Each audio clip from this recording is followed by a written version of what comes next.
ዛሬ የዩቲዩብ ቪዲዮ ቻፕተር እንዴት በቀላሉ እንደምናስገባና እንዴት እንደምንጠቀም አሳያችኋለሁ። ባለፈው በሰራሁት ቪዲዮ ላይ ስለ ዩቲዩብ ቪዲዮ ቻፕተር ቪዲዮ ስራለን ባላችሁኝ መሰረት ዛሬ ቪዲዮን ይዤላችሁ መጥቻለሁ። የዩቲዩብ ቪዲዮ ቻፕተር ምንድነው የሚጠቅመን የሚለውንም ባለፈው ቪዲዮ ላይ ሰርቼላችኋለሁ። አሁን የተወሰነ ነገር ላችኋለሁ። የዩቲዩብ ቪዲዮ ቻፕተር መጠቀማችን እጅግ በጣም ትልቅ ጥቅሞችን አሉት። ከነዛም ውስጥ የመጀመሪያው ሰዎች የናንተን ቪዲዮ ገብተው መጀመሪያው አካባቢ ላይ የማይመቻቸው ከሆነ ወደሚፈልጉት ፓርት ወይም ወደሚፈልጉት ቦታ አርገው እንዲመለከቱ ይረዳቸዋል። እንዲሁም ከናንተ ቻናል ውስጥ ሳይወጡ ረጅም ጊዜ የናንተን ቪዲዮ እንዲመለከቱት ያደርግላቸዋል። ይህም የዩቲዩብ ዋች አወራችሁን በደንብ ይጨምርላቸዋል። ስለዚህ እጅግ በጣም ትልቅ ጥቅም አለው። አሁን በቀጥታ ወደ አሰራሩ እንሄዳለን። የዩቲዩብ ቪዲዮ ቻፕተርን አጠቃቀም ሁለት አይነት መንገድ አለ። የመጀመሪያው ማኑዋል ነው፣ ሁለተኛው ደግሞ አውቶማቲክ ነው። ማኑዋሉን ነው ዛሬ ማሳያችሁ፣ ምክንያቱም አውቶማቲኩ እጅግ በጣም ቀላል ነው። እንዲሁም ደግሞ የሚጠቅማችሁ እንግሊዘኛ ኮንተንትን ለምትሰሩ ልጆች ብቻ ነው። እሱንም አሳያችኋለሁ። በቅድሚያ ወደ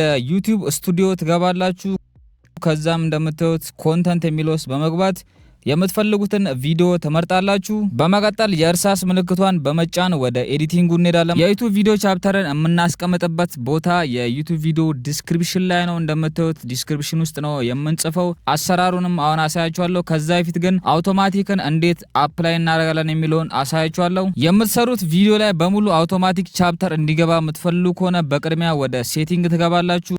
ከዛም አፕሎድ ዲፎልት የሚለውስ ከገባን በኋላ አድቫንስድ ሴቲንግ የሚል አለ፣ እሱን እንጫናለን። በመቀጠል አለው አውቶማቲክ ቻፕተር ኤንድ ኪ ሞመንት የሚለውን ቲክ እናደርጋለን በምታዩት መልኩ። ከዛም በምትለቁት የትኛውም ቪዲዮዎች ላይ ራሱ አውቶማቲክ ቻፕተሮችን ያስቀምጥላችኋል።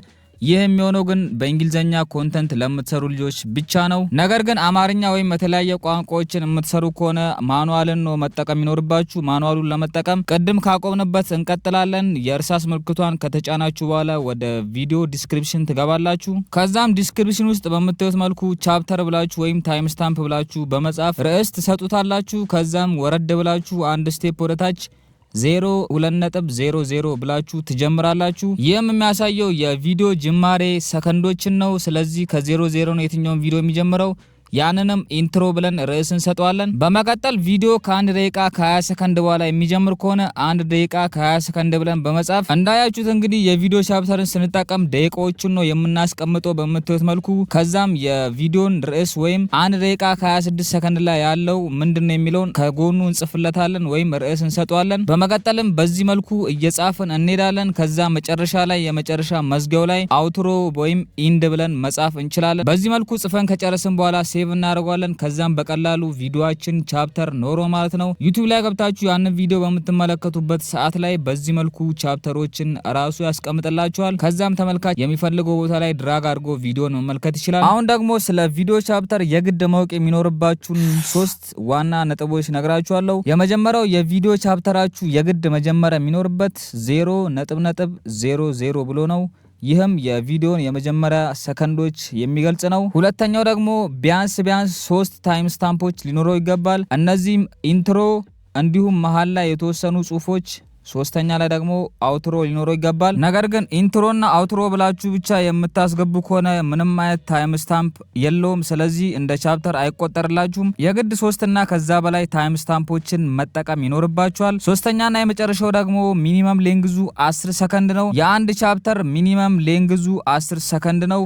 ከዛ ያነሰ ከሆነ እንደ ቻፕተር አይቆጠርም። ስለዚህ ከ10 ሰከንድ በላይ መሆን ይኖርበታል። ለምሳሌ 1 ደቂቃ ከ2 ሰከንድ ብላችሁ ቀጣዩ ቻፕተር ደግሞ 1 ደቂቃ ከ3 ወይም ከ4 ሰከንድ የምትሉ ከሆነ ይህ እንደ ቻፕተር ወይም እንደ ታይም ስታምፕ አይቆጠርም። ስለዚህ ከ10 ሰከንድ በላይ መሆን ይኖርበታል። አሁን ደግሞ እንዴት ታይም ስታምፕን በስልካችን እንደምናስገባ ያሳያችኋለሁ። ስቴፑ አንድ አይነት ነው። ምንም አይነት ውስብስብ ነገር የለውም። ቀጥታ ወደ ዩቲዩብ ስቱዲዮ ሞባይል ትገባላችሁ።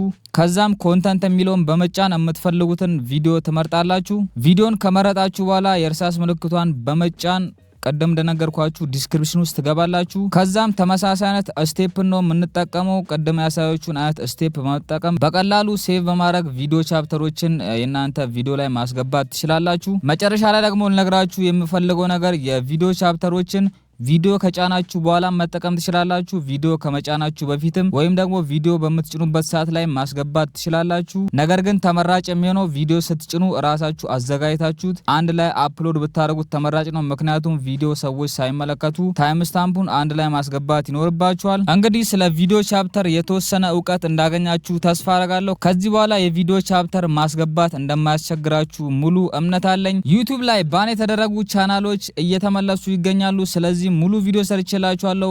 ያንን ቪዲዮ ያልተመለከታችሁ ቤተሰቦች እዚህ ጋር አስቀምጬላችኋለሁ። ለዛሬ ይዤላችሁ የመጣሁት ቪዲዮ ይመስል ነበረ። በሌላ በተመሳሳይ ቪዲዮ እስከምንገናኝ ድረስ ሃስታ ላቪስታ